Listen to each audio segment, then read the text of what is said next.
Insyaallah. Bismillahirrahmanirrahim. Assalamualaikum warahmatullahi wabarakatuh. Alhamdulillahi rabbil alamin. Wassalatu wassalamu ala asyrafil anbiya'i wal mursalin wa ala alihi wa ashabihi wa man ittaba'a hudahu ila yaumiddin. Amma ba'd. Bapak-bapak dan ibu-ibu, ikhwan dan akhwat, saudara-saudari sekalian yang dirahmati Allah, alhamdulillah bersyukur kita kepada Allah Subhanahu wa taala. Dengan taufik dan izinnya, pagi ini kembali kita bersama-sama hadir dalam majelis tadabbur Al-Quran yang penuh dengan keberkahan ini. Kemudian salawat dan salam kita doakan, semoga senantiasa Allah curahkan dan berikan kepada baginda Rasulullah Nabi Muhammad Sallallahu Alaihi Wasallam. Demikian juga kepada seluruh keluarganya, ahlul baitnya, para sahabatnya, radhiyallahu anhum ajma'in. Dan juga kepada umatnya, termasuk kita dan umatnya sampai hari kiamat nanti. Bapak dan Ibu yang dimuliakan Allah, pagi ini insya Allah kita akan kembali lanjutkan tadabbur Al-Quran, melanjutkan pembahasan surat An-Nahl, dimulai dari ayat 65 sampai ayat 72, insya Allah Ta'ala. Barakallahu fiki, jazakillahi khairan wa dha'afallahu ajraki, insya Allah. Terima kasih Ibu Mudhali Ismar. Semoga Allah membalas setiap huruf-huruf yang telah tadi dibacakan oleh ibu-ibu kita dengan pahala berlipat ganda, dan untuk kita semua yang mendengarkan, insya Allah diberikan pahala yang sama dengan yang telah membacanya. Amin. Ya Rabbal Alamin. Baiklah Bapak dan Ibu, kita kembali ke awal halaman surat An-Nahl dimulai dari ayat 65 ya. A'udzu billahi minasyaitonir rajim. Bismillahirrahmanirrahim. Sebelumnya kita lihat satu ayat sebelumnya yang kemarin sudah kita tadabburi. Allah Subhanahu wa taala berfirman di ayat yang ke-64.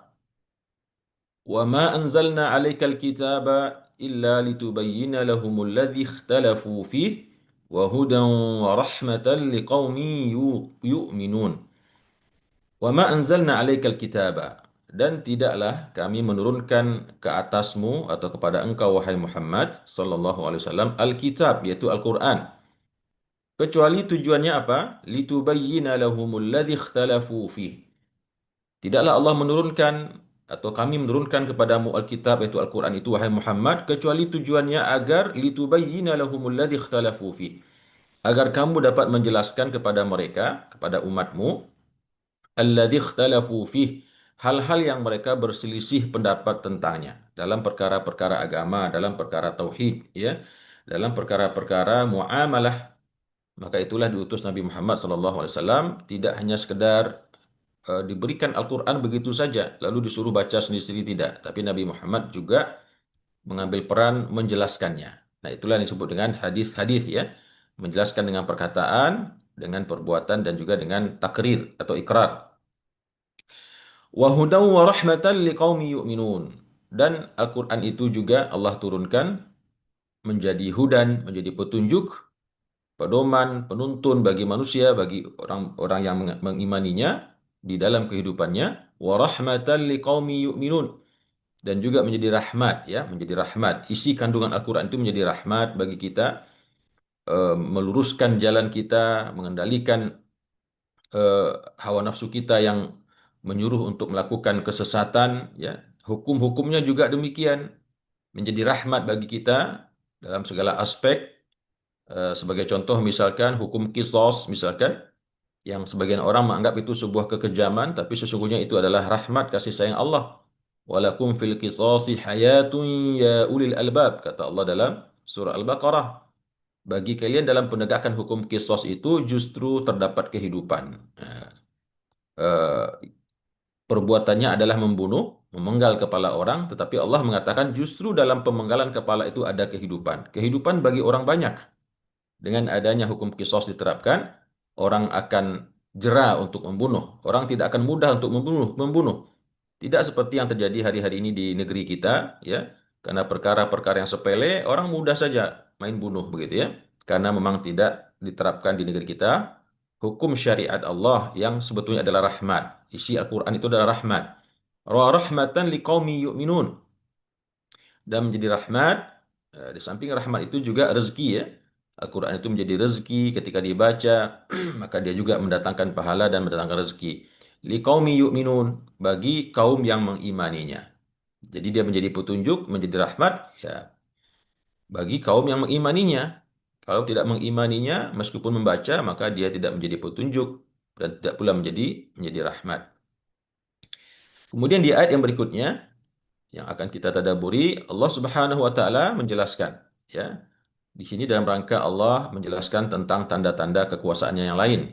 Setelah yang kemarin kita sampaikan begitu banyak Allah sebutkan tanda-tanda kekuasaannya yang diturunkan kepada nabinya untuk dibacakan kepada umatnya pada saat itu, orang-orang kufar Quraisy, dan juga menjadi pelajaran ibrah bagi seluruh manusia sampai akhir zaman.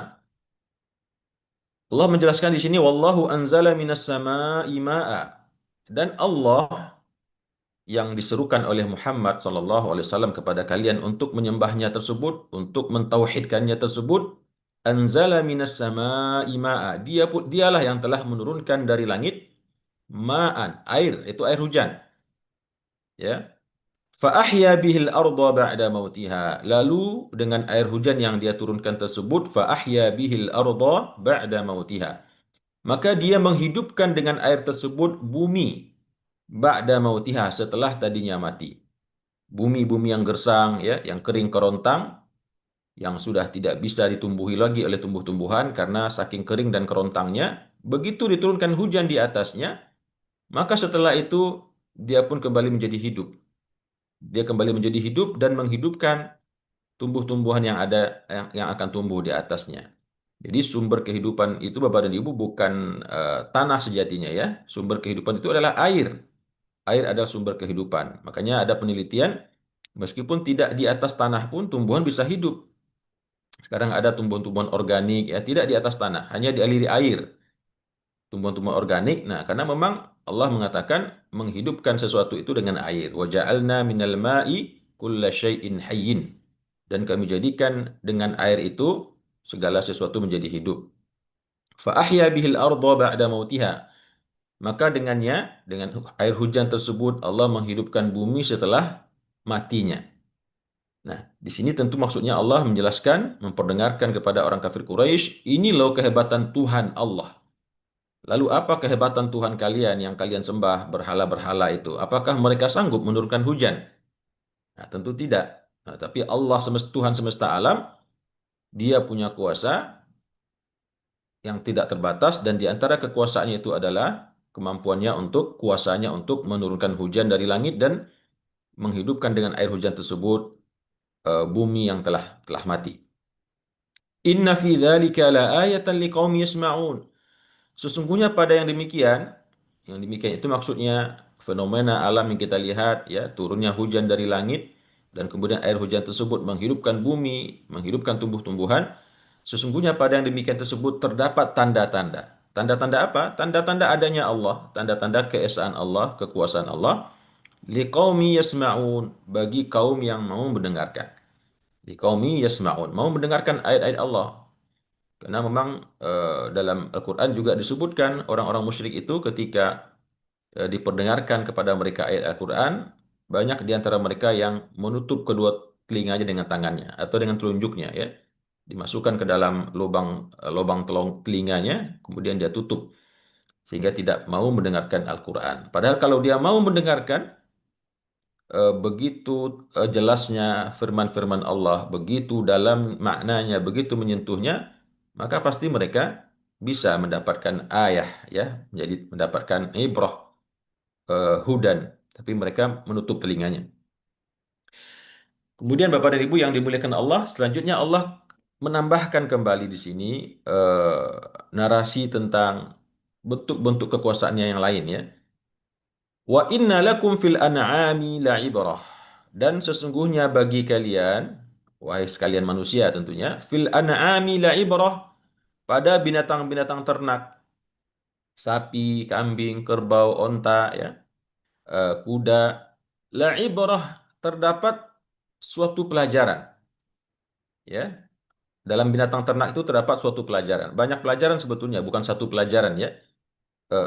Pada onta, seperti yang dikatakan dalam surat Al-Ghasyiyah, afala yanzuruna ilal ibili kaifa khuliqat. Tidakkah mereka mengamati bagaimana unta itu diciptakan? Dia mampu berjalan berhari-hari lamanya, menempuh jarak puluhan atau ratusan kilo tanpa minum air. Ya, itu kehebatan ciptaan Allah terhadap onta saja baru. Begitu juga dengan kuda misalkan, yang kekuatannya sangat luar biasa, kerbau, ya, yang begitu besar, ya, sapi, kambing dan lain sebagainya. Kalau diamati terdapat tanda-tanda yang luar biasa yang seharusnya menjadikan kita semakin beriman kepada Allah Subhanahu wa taala. Namun dalam hal ini yang Allah angkat ibrah yang berhubungan dengan an'am ini, yaitu Allah mengatakan nusqikum mimma fi butunihi. Ibrah yang Allah maksud di sini adalah bahwasanya kami memberi minum kepada kalian mimma fi butunihi, dari apa-apa yang ada di perut-perut binatang ternak tersebut, yaitu air susu, ya. Nusqikum, ya, kami senantiasa memberikan kalian minuman dari apa-apa yang terdapat dalam perutnya, ya, air susu, ya.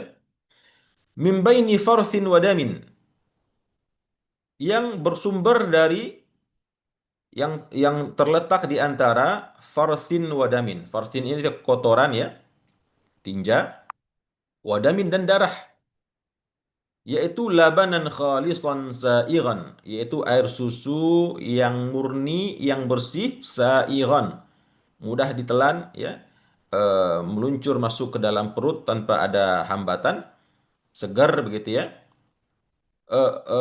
Murni lagi bersih, ya, murni bersih, tidak berbau, segar, mudah ditelan, padahal dia melewati dua area yang di situ terdapat kotoran, yaitu tinjanya binatang dan juga darah, yang dua-duanya bagi kita tentu sesuatu yang menjijikkan, ya, atau mungkin penuh dengan kotoran dan bakteri.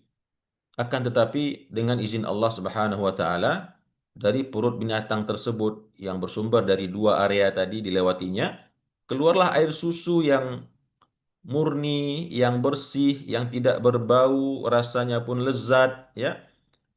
Meminumnya pun meluncur di tenggorokan dengan lancar tanpa ada sedikit pun hambatan. Ya, dalam tafsir At-Tabari bahkan sebutkan tidak menyebabkan sakit perut, ya, walaupun dia keluar langsung dari perut binatang. Tapi ya bagi yang belum terbiasa mungkin begitu minum susu sapi atau susu kambing segar, ya mungkin ada yang sakit perut karena belum biasa. Tapi kalau sudah biasa, nggak perlu dimasak, nggak perlu direbus, bisa langsung diminum, ya, karena dia suci, bersih dan higienis. Ya, kecuali kalau cara pemerasannya yang tidak higienis, itu lain lagi ceritanya, ya. Tapi pada dasarnya yang keluar dari air susunya binatang ternak tersebut itu bersih dan murni, ya. Nah, ini tanda-tanda kekuasaan Allah, Bapak dan Ibu. Ya, tanda-tanda kekuasaan Allah bagaimana Allah bisa menjadikan air susu yang melewati dua area yang penuh dengan kotoran, bakteri, ya, tapi keluar dalam keadaan murni, bersih, tidak berbau, segar, dan seterusnya. Ini juga tanda-tanda kekuasaan Allah Subhanahu wa taala. Makanya Allah mengatakan, sesungguhnya bagi kalian pada binatang ternak yang kalian pelihara itu ada tanda-tanda kekuasaan Allah Subhanahu wa taala, di mana Allah memberikan kita minum dari apa yang bersumber dari dalam perutnya, ya, yang bersumber dari tempat eh, beradanya kotoran dan juga tempat mengalirnya darah, ya, yaitu air susu yang segar, murni eh, dan lezat rasanya. Kemudian di ayat yang berikutnya Allah menambahkan lagi, ya. Kalau tadi soal binatang ternak dengan air susunya, yang itu adalah karunia Allah, ya, yang bersumber dari kekuasaannya. Di ayat berikutnya Allah pun menambahkan lagi, wa min thamaratin nakhili wal a'nabi, dan demikian juga terdapat ibrah, terdapat tanda-tanda kekuasaan Allah pada thamarat, yaitu buah-buahan, ya, pada banyaknya macam-macam buah-buahan yang ada di atas dunia ini, ya, baik buah-buahan yang khatulistiwa, buah-buahan yang tidak ada di negeri kita di Indonesia, semuanya juga terdapat keajaiban-keajaiban ciptaan Allah. Di sini Allah khususkan dua buah-buahan, an-nakhili wal a'nabi, ya. An-nakhil artinya kurma, dan yang kedua artinya anggur. Banyak Allah sebut dalam Al-Quran dua buah ini. Dan dua buah ini termasuk dua buah-buahan yang nanti akan dinikmati oleh penduduk surga. Ya. Jika ini menandakan sesuatu, maka dia menandakan betapa tingginya nilai gizi, nilai vitamin dari dua buah-buahan ini, kurma dan anggur. Maka Allah juga memerintahkan kita mengambil ibrah dari ciptaan-ciptaannya berupa buah-buahan, terutama buah kurma dan buah anggur. Di mana tattakhiduna minhu sakaran wa rizqan hasana. Di mana kalian mengambil daripada kurma dan anggur itu sakaran. Ya, sakaran itu memang ada khilaf pendapat ulama tafsir. Ada yang mengatakan minuman yang memabukkan, ada yang mengatakan bukan minuman yang memabukkan, tetapi sesuatu yang diawetkan, kemudian berubah menjadi cuka, menjadi zabib yang tidak sampai kepada khamar, ya. Itu yang maksud dengan sakaran. Jadi di antara buah-buahan itu ada yang diambil sebagai sakaran, artinya dijadikan cuka, dijadikan zabib, tapi tidak sampai memabukkan, itu namanya sakaran. Tapi ada juga yang mengatakan memang khamar betul.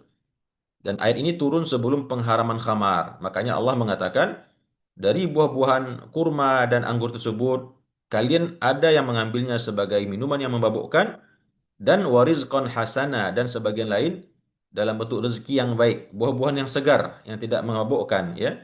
Ada anggur, ada apel yang dikeringkan misalkan, tapi tidak termasuk dalam jenis yang sakaran ini, ya. Inna fi dzalika laayatan liqaumi yaqilun. Sesungguhnya pada yang demikian tersebut terdapat tanda-tanda kekuasaan Allah, ya, kemahakuasaan Allah liqaumi yaqilun, bagi kaum yang memikirkan.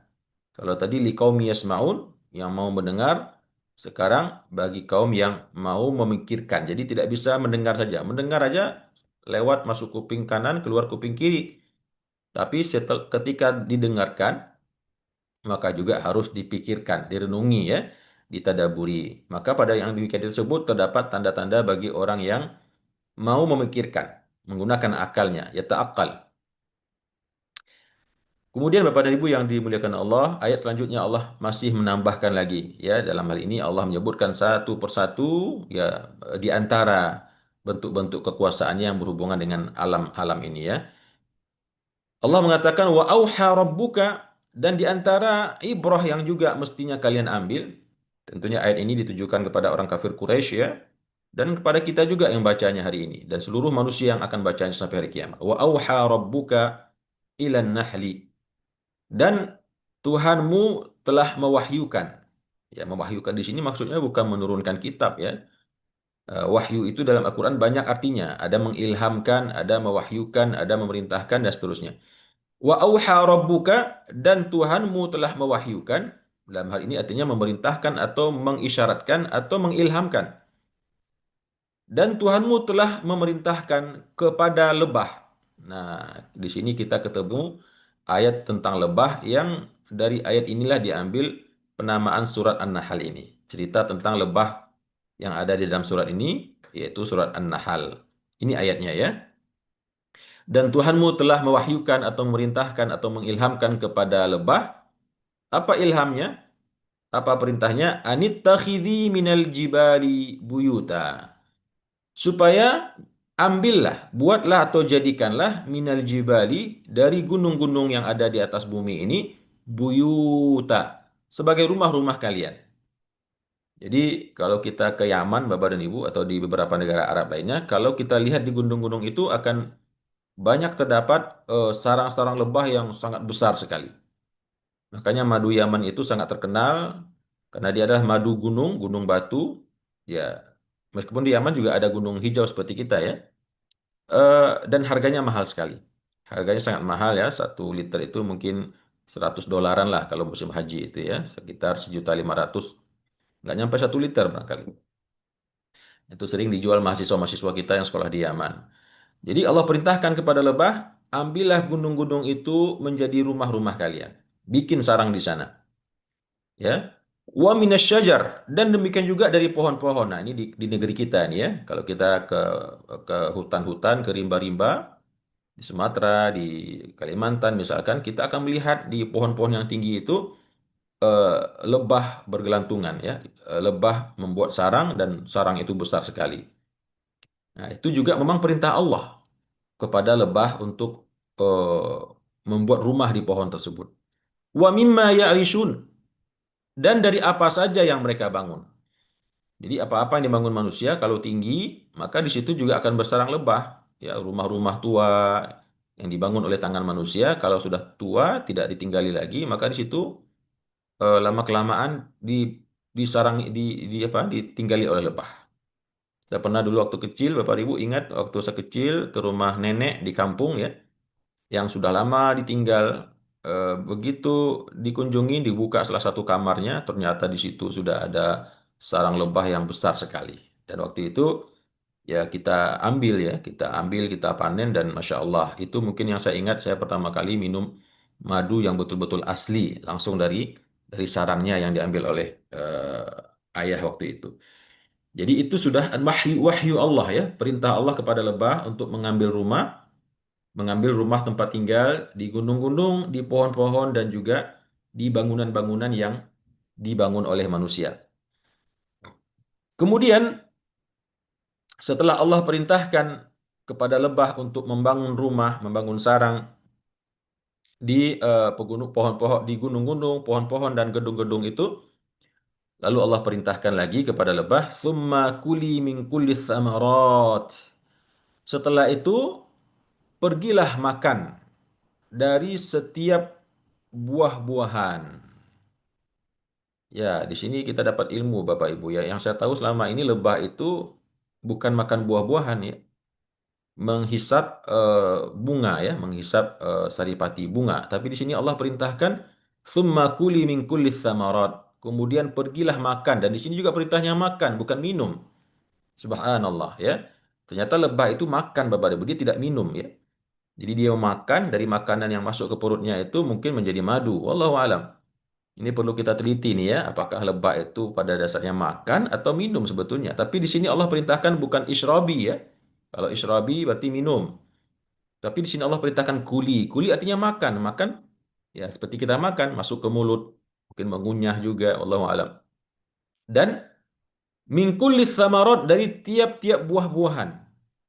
Ambil sedikit dari anggur, ambil sedikit dari apel, ambil sedikit dari apa lagi? Kurma, ambil sedikit dari rambutan, segala macam buah-buahan yang ada ini Allah perintahkan kepada lebah untuk mengambilnya. Tapi tentu sesuai dengan keberadaan buah-buahnya juga ya. Makanya semakin banyak terdapat bunga-bungaan, buah-buahan di suatu tempat, di suatu negeri, maka akan semakin bagus kualitas madunya. Ya, bahkan ada orang yang sengaja menanam bunga tertentu untuk dihisap oleh lebah, seperti bunga habatus sauda di Mesir itu. Ada pertanian habatus sauda, di situ juga dibuat sarang lebah, nanti lebahnya datang ke bunga-bunga habatus sauda tersebut, memakannya atau menghisapnya, kemudian di situ kemudian keluar madu yang lezat dan sangat berkhasiat sekali. Lalu kata Allah setelah memerintahkan kepada lebah untuk makan dari semua jenis buah-buahan yang ada, ya termasuk tentu bunganya juga ya, putiknya juga, daunnya juga atau ya bunganya ya. Lalu setelah itu kata Allah, "Fasluki subula rabbiki dzulula." Maka tempuhlah jalan-jalan Tuhanmu yang telah dimudahkan untukmu ya. Jadi Allah berikan kemudahan kepada lebah itu untuk menghisap saripati yang ada pada tumbuh-tumbuhan dari bunga-bunga dan dari buah-buahan ditundukkan oleh Allah ya, bolak-balik lebah tidak ada yang mengganggunya. Bunga pun juga tidak protes, tidak menolak ketika saripatinya diambil ya, buah-buahan juga demikian, silahkan ambil semuanya atau ambil yang dibutuhkan untuk apa, untuk kebaikan manusia kan ya. Maka yakhruju min butuniha syarabun mukhtalifun. Setelah itu, setelah lebah bikin rumah, kemudian diperintahkan untuk menghisap atau memakan saripati, buah-buahan dan bunga-bunga. Setelah itu terbentuklah yakhruj min butuniha syarabun. Keluarlah dari perut-perutnya lebah itu, ya. Yakhruj min butuniha, keluarlah dari perut-perut lebah itu syarabun. Nah, ini juga perlu diteliti ya, apakah madu itu keluar dari mulutnya atau dari ekornya gitu ya. Tapi yang jelas di sini disebutkan dari perutnya. Yakhruju min butuniha, keluarlah dari perutnya lebah itu, tentunya ya, bersumber madu itu, syarabun, sebuah minuman, mukhtalifun alwanuhu, yang bermacam-macam warnanya. Ya, kalau kita amati madu itu Bapak Ibu ada yang hitam, ada yang coklat pekat, ada yang agak kuning ya, bahkan ada yang merah. Sesuai dengan Allah sebutkan di sini, keluar dari perut lebah tersebut sebuah minuman yaitu madu yang berbagai macam ragam warnanya. Fihi syifa'un linnas. Padanya, pada madu tersebut, yaitu kembali kepada syarab, minuman madu ini, syifa'un linnas, terdapat obat bagi manusia. Subhanallah, Masya Allah. Di sini Allah dengan jelas dan tegas menyebutkan madu itu memiliki kandungan obat yang luar biasa bagi manusia, ya. Karena dia memang secara prosesnya bisa kita lihat lebah itu hanya memakan yang baik-baik, ya, yang bervitamin, yang bergizi. Inna fi dzalika laayatan liqaumin yatafakkarun. Sesungguhnya pada yang demikian itu kembali kepada yang tadi disebutkan di atas, bagaimana Allah mewahyukan lebah buat rumah di gunung, pohon dan gedung. Lalu kemudian Allah perintahkan untuk memakan saripati, bunga, buah-buahan, ya. Dan juga setelah itu kita lihat lebah itu perutnya mengeluarkan madu dan madu itu memiliki obat, menjadi obat bagi manusia, warnanya juga bermacam-macam, maka Allah mengatakan di akhir ayat ini, Inna fi dzalika laayatan liqaumin yatafakkarun. Sesungguhnya pada yang demikian itu terdapat tanda, ya, tanda kekuasaan Allah bagi kaum yang mau bertafakkur. Nah, kembali kita temukan ya. Pertama tadi yasmaun, dengarkan dulu wahyu itu, dengarkan ilmu yang diajarkan. Setelah itu cerna, ya, cerna, coba analisa dan kemudian bertafakur, ya. Bertafakur itu artinya ambil hikmahnya, ambil apa yang hikmah yang bisa diambil daripada apa yang kita analisa tersebut. Maka kalau kita pikirkan Bapak dan Ibu, apakah lebah itu membuat atau melakukan semua aktivitasnya itu, mulai dari membangun rumah, terbang ke sana ke sini, menghisap saripati, bunga, buah-buahan, kemudian dia mengeluarkan madu, apakah itu dia lakukan untuk kepentingan dirinya? Ya, sesungguhnya lebah ya tidak membutuhkan madu ya. Tapi yang kita lihat apa? Begitu rumahnya itu begitu besar, penuh dengan madu, tiba-tiba datang manusia. Enak-enak aja manusia datang, ya, bahkan pakai pakai membakar lagi, ya, pakai api. Nah, padahal ini dilarang oleh Rasulullah. Kalau mau ambil madu lebah itu sebaiknya jangan dibakar, membunuh lebah, karena itu kan namanya kita menzolimi. Padahal lebah itu tercipta memberikan manfaat untuk kita, begitu kita mau mengambil manfaatnya kita bunuh. Ini kan tidak manusiawi ya, tidak berperi kelebahan begitu. Nah, jadi eh, kemudian setelah dia ya katakanlah lebahnya capek ya, terbang ke sana kemari, mengumpulkan saripati, bunga dan buah-buahan, dikumpulkan sedikit demi sedikit, tiba-tiba datang manusia mengambil sarangnya tersebut, kemudian diperas menjadi madu dan diminum oleh manusia. Bahkan dijual lagi jadi duit gitu ya. Nah, ini kalau kita pikirkan Bapak dan Ibu, siapa yang menciptakan semua keajaiban ini? Tentu Allah Subhanahu wa taala.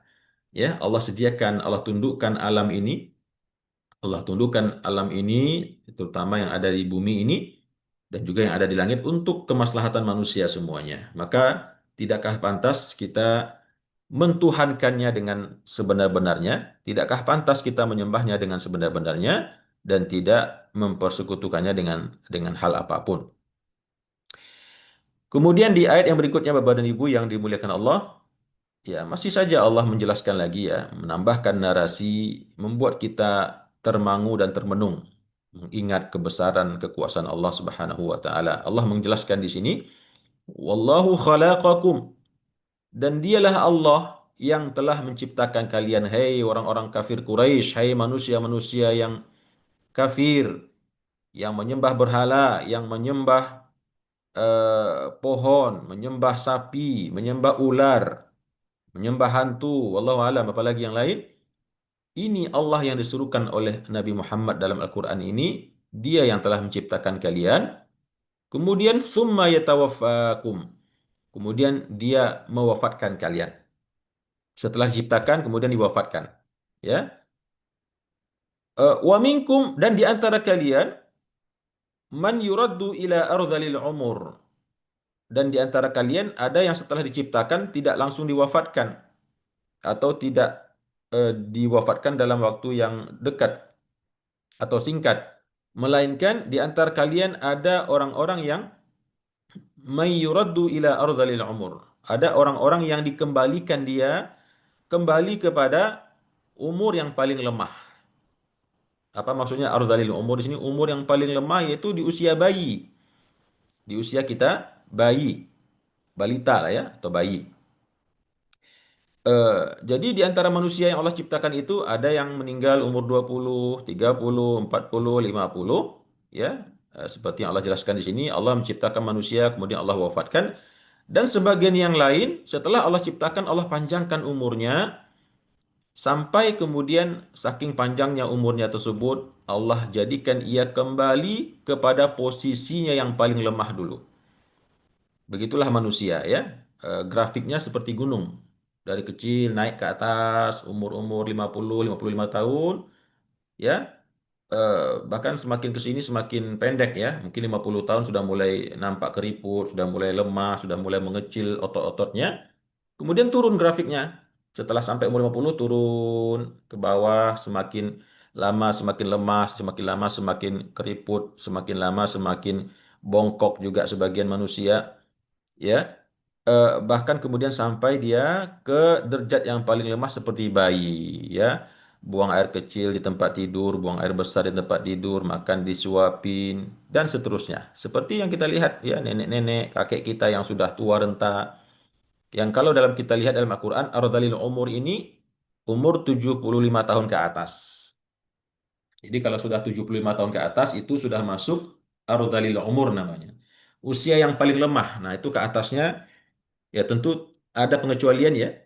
Ya bahkan kalau kita lihat seperti Perdana Menteri Malaysia namanya Mahathir Mohamad kita kenal, bahkan di usia 93 tahun kalau tidak salah justru menjadi Perdana Menteri. Nah, ini pengecualian ya. Seperti juga Donald Trump umurnya sudah 78 tahun misalkan. Ada lagi Raja Salman ya. Ya, presiden kita masih belum masuk mungkin ya. Pak Prabowo masih di bawah 75 tahun. Masih kuat dan gagah ya. Nah, tapi sebagian besar manusia begitulah fenomenanya. Kita juga demikian. Mungkin ada juga di antara Bapak Ibu kita di sini ya. Allah mengatakan di sini semakin panjang umur manusia, dia akan kembali kepada posisinya yang paling lemah. Jadi ini juga menjadi hikmah bagi kita. Kalau kita punya orang tua, makin tua kok makin kayak anak kecil gitu ya. Suka ngerengek, suka merentak, dan seterusnya, nyinyir, rewel. Bawel, ya itulah sunnatullah. Semakin orang sampai kepada usia tua, ardhalil umur, maka dia kembali ke posisinya yang paling lemah. Ya, likai la ya'lama ba'da ilmin syai'a, supaya la ya'lama ba'da ilmin syai'a, supaya dia tidak menjadi mengetahui setelah dia mengetahui sama sekali atau sesuatu. Ya, mohon izin Bapak Ibu sebentar.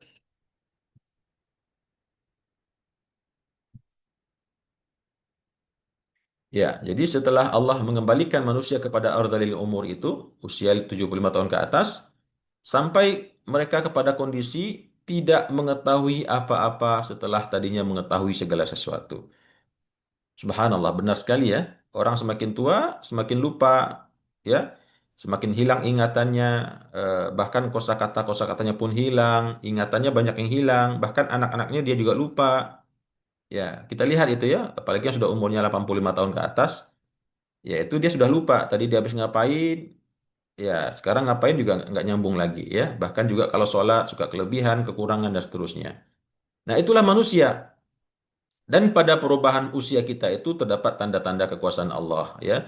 Mungkin Bapak Ibu yang punya waktu coba dikumpulkan foto-fotonya waktu kecil, waktu baru lahir ya. Biasa dulu zaman dulu kita foto. Zaman dulu kan foto sambil telungkup di atas meja, nggak pakai baju, umur usia-usia 2 bulan, 3 bulan, difoto. Nah, itu mungkin dikumpulkan usia 2 tahun, waktu TK 3 tahun, ada lagi waktu SD, SMP, SMA, seterusnya, kemudian dijejer. Ya, dan foto yang terakhir hari ini dijejer, di situ kita melihat, ya Allah, ternyata ya lemah sekali kita sebagai manusia. Ya, jangankan melawan Allah, melawan usia kita saja nggak bisa. Tidak bisa kita menahan tua, ya. Faktor U kata orang, faktor umur. Ya, kita lihat secantik apapun itu. Bahkan artis-artis yang dulu, Masya Allah, kinclong, ya, eh, tidak sanggup menolak ardalil umur ini. Saya lihat tadi di Instagram ada suatu postingan membandingkan umur seorang artis di usianya 30 tahun dan hari ini di 55 tahun atau 60 tahun. Subhanallah. Betapa tidak abadinya kecantikan, kegantengan itu. Dulu waktu umur 30 tahun, Masya Allah ya, kinclong, mengkilat, segala macam. Tapi sekarang kalau dilihat umur 65 tahun, ya 70 tahun, sedikit pun tidak ada sisa-sisa kecantikan itu terlihat ya, kecuali mungkin ada sebagian yang masih bisa ya merawatnya, seperti siapa dulu yang sudah meninggal, Ibu Titik Puspa ya, yang meninggal di usia 80 tahun lebih masih kelihatan awet muda. Ya, itu mungkin ada treatment-treatment tertentu ya, tapi itu tidak mesti juga kita lakukan karena memang sunnatullahnya apa? Kita akan kembali kepada masa terlemah kita kembali seiring dengan bertambahnya umur. Innallaha alimun qadir. Allah tutup ayat ini dengan mengatakan sesungguhnya Allah itu maha mengetahui, maha kuasa. Kalau kalian manusia, sehebat apapun kalian, setinggi apapun ilmu kalian, bahkan profesor, doktor, begitu sudah tua, ya lama-kelamaan ilmunya itu juga hilang. Pelupa, ya, apalagi namanya, vertigo apa, Parkinson lah, apa macam-macam namanya ya. Tapi Allah tidak. Allah ilmunya maha kekal. Ya, tidak akan pernah berkurang sedikit pun. Dan juga Allah itu bersifat qadir, maha kuasa. Ya, seiring dengan pertambahan waktu zaman, apakah berkurang kekuasaan Allah? Ya tidak, karena Allah tidak menua seperti menuanya kita manusia. Allah itu tetap sebagaimana zatnya dan begitulah seterusnya kekal abadi. Baik ilmunya, begitu juga kekuasaannya. Adapun kita manusia, kita lihatlah ya, betapa gagahnya orang waktu muda. Begitu sudah tua, ya Masya Allah. Saya lihat contoh presiden kita dulu, wakil presiden kita Pak Tri Sutrisno, barangkali Bapak Ibu ingat ya. Waktu mudanya saya termasuk mengagumi beliau. Pernah datang ke sekolah saya dulu waktu SMA. Dan saya sangat kagum dengan kegagahan beliau waktu itu, tentara, wakil presiden, dan memang Masya Allah ya, tinggi, putih, gagah. Tapi sekarang kalau kita lihat, masih hidup beliau ya, sudah sepuh sekali, jalannya pun gemetaran, mukanya pun juga sudah kendor, dan seterusnya, dan seterusnya. Itu pertanda memang kita manusia hanya hidup sebentar di dunia ini, dan akhirnya kita akan kembali lagi kepadanya.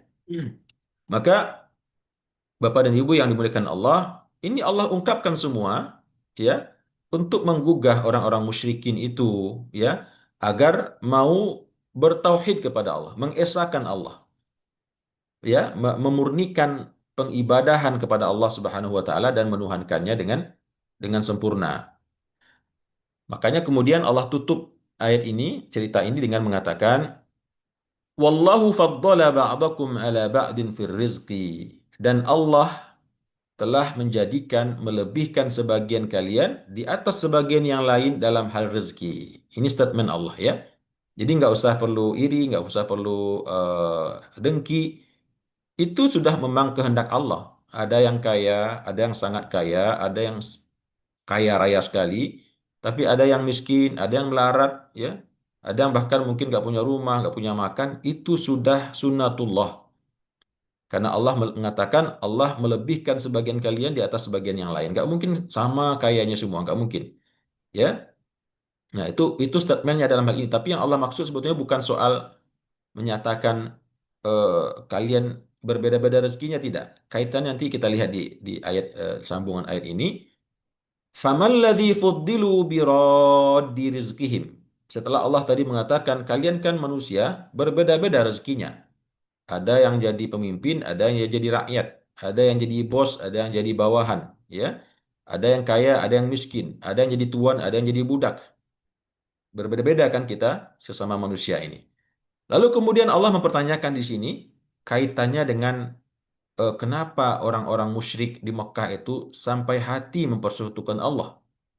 Ya, di sini kita lihat famalladzi fuddilu, dan tidaklah pernah orang-orang yang diberikan kelebihan, ya, orang-orang kaya, katakanlah dia tuan-tuan, ya, tuan-tuan tanah, tuan-tuan kebun yang kaya raya itu, yang mana mereka memiliki budak-budak atau memiliki pegawai-pegawai rendah, pesuruh-pesuruh. Famalladzi fuddilu, dan tidaklah akan mungkin orang yang diberikan kelebihan itu biraddi rizqihim, akan mau mengembalikan rezeki mereka atau membagi-bagi rezeki mereka ala ma malakat aimanuhum, ke atas atau kepada apa-apa yang mereka miliki, aiman mereka, tangan-tangan mereka itu para budak. Ya, fahum fihi sawa, sehingga dengan membagi-bagi itu kekayaan mereka menjadi sama. Fahum fihi sawa. Maka kata Allah tentu nggak mungkin itu terjadi. Apakah bisa seorang tuan-tuan yang diberikan rezeki yang banyak oleh Allah, kemudian rezekinya itu dibagi-bagi ke budak-budaknya sampai akhirnya yang terjadi apa? Rezekinya sama banyak, uangnya sama-sama 100 juta rupiah, padahal yang satu tuan, yang satu budak. Ya, maka ini tentu tidak mungkin. Ya, tidak akan bisa kalian terima. Maka oleh karena itu Bapak Ibu, ini tamthil, ya, ini perumpamaan. Begitu pula dengan Allah Subhanahu wa taala. Apakah mungkin Tuhan yang selama ini memberi rezeki kepada semua makhluknya, Dia yang menciptakan kayu, yang dari kayu itu kalian buat berhala, Dia yang menciptakan batu, yang dari batu itu kalian pahat, kalian jadikan berhala, lalu kalian samakan patung kayu atau patung batu tersebut dengan Tuhannya yang menciptakannya? Apakah logika ini bisa diterima? Ya, kalau seandainya tidak, ya, kalau seandainya logika yang tadi dikatakan dalam Al-Quran ini, bahwasanya kalian yang telah Allah berikan kelebihan rezeki dari yang lain, begitu kalian disuruh bagi-bagi rezeki kalian kepada budak kalian supaya sama banyaknya, kalian pasti menolak, kan? Nah, demikian juga dengan Allah. Bukankah lebih pantas lagi bagi Allah untuk menolak disamakan dengan makhluk-makhluknya, budak-budaknya, ya, yaitu kita, hamba-hambanya? Tentu tidak mungkin. Nah, itulah yang tidak dikehendaki oleh Allah ketika seseorang mempersekutukan Allah dengan budak-budaknya atau ciptaan-ciptaannya, hamba-hambanya. Ya, sebagaimana seorang tuan tidak mau disuruh membagi-bagi rezekinya kepada para pembantunya, budaknya, sehingga uang mereka menjadi sama banyak. Ya nggak mau lah. Kalau gitu nggak jadi tuan lagi nanti kalau uangnya sama banyak begitu.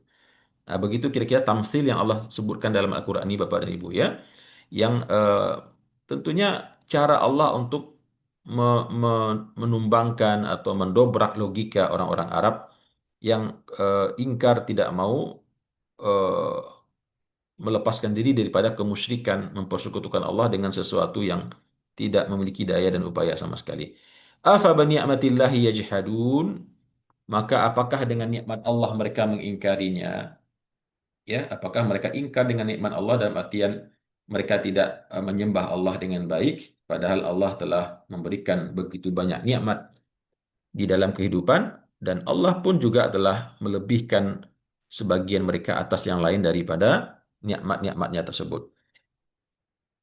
Kemudian di ayat yang terakhir, Bapak dan Ibu yang dimuliakan Allah, Allah menjelaskan, Wallahu ja'ala lakum min anfusikum azwaja. Allah telah menjadikan bagi kalian dari diri-diri kalian istri-istri, ya. Maksudnya dulu Siti Hawa, Ibunda Hawa diciptakan dari dirinya Nabi Adam, dari tulang rusuknya Nabi Adam. Maka seakan-akan kita hari ini pasangan-pasangan kita juga berasal dari kita, ya. Yang pada dasarnya akan bersumber dari air mani ayah kita masing-masing. Tapi pada hakikatnya sama seperti dulu bagaimana eh, Ibunda Hawa diciptakan dari jiwanya Nabi Adam, dari tulang rusuknya Nabi Adam. Jadi Allah menjelaskan, dan Allah lah yang telah menjadikan kalian dari diri-diri kalian istri-istri kalian. Wa ja'ala lakum min azwajikum, dan kemudian Dia menjadikan dari istri-istri kalian itu banin wa hafadah. Allah menjadikan bagi kalian dari istri-istri kalian itu anak-anak dan cucu-cucu, ya, atau pembantu-pembantu dalam tafsir yang lain. Ini kekuasaan Allah juga. Ya, Allah jadikan untuk kita istri, ya, Tapi saya pernah diprotes juga oleh seorang jamaah, Ustadz, ini ayat nggak benar katanya. Buktinya banyak yang nggak punya suami, ada yang jadi perawan tua, ya tidak menikah. Padahal katanya dalam Al-Quran Allah telah menjadikan untuk kalian dari kiri kalian istri-istri. Ada juga yang mengatakan, Ustadz di sini sebut istri-istri, berarti istri itu harus banyak. Nggak bisa satu, Ustadz, harus dua, tiga, atau empat kalau bisa. Nah, ini yang harus kita kita pahami dengan baik. Ini kan jamak, Bapak Ibu ya. Allah menjadikan untuk kalian. Kalian ini kan orang banyak, manusia semuanya. Tentu juga masing-masing punya istri. Masing-masing punya istri satu, kalau dikumpulkan ya jadi istri-istri kan istilahnya. Jadi ini permainan kata saja. Permainan kata-kata ya. Jadi maksudnya Allah telah menjadikan bagi kalian dari diri kalian sendiri, istri-istri kalian, dan kemudian menjadikan bagi kalian dari istri-istri tersebut anak-anak yang banyak dan juga adanya cucu-cucu. Wa razaqakum min thayyibat, dan kemudian Allah memberikan kalian dari yang baik-baik yang ada di dunia ini ya. Dari madu tadi misalkan, dari padi, gandum, dan hal-hal yang baik yang keluar dari alam ini. Afabil batil yu'minuna wa bi ni'matillahi hum yakfurun. Maka apakah dengan kebatilan mereka tetap beriman, atau dengan Allah mereka itu tetap mengingkarinya? Dua-duanya hal yang buruk ya. Beriman dengan kebatilan, yaitu berbuat kesyirikan, dan mengingkari kufur kepada nikmat Allah yang tadi diantaranya Allah sebutkan di atas. Bapak dan Ibu yang dimuliakan Allah, wallahu alam, demikian mungkin sedikit tadabbur yang bisa kita sampaikan pada pagi hari ini. Mudah-mudahan ada manfaatnya, hikmah dan ibrah bagi kita semua. Yang kesimpulan umumnya, bagaimana Allah memberikan narasi, cerita, gambaran tentang bentuk-bentuk kekuasaannya untuk menggugah orang yang tidak mau beriman kepadanya. Mudah-mudahan apa yang kita sampaikan pada pagi hari ini menjadi ilmu, wawasan, dan mendapatkan pahala dari Allah Subhanahu wa taala. Kita tutup sementara. Terima kasih atas perhatian dan kehadiran Bapak dan Ibu. Qulu qauli hadza wa astaghfirullah li wa lakum. Wassalamualaikum warahmatullahi wabarakatuh. Kita tutup dengan doa kafaratul majlis. Subhanakallahumma wa bihamdika asyhadu an la ilaha illa anta astaghfiruka wa atubu ilaik. Wassalamualaikum warahmatullahi wabarakatuh.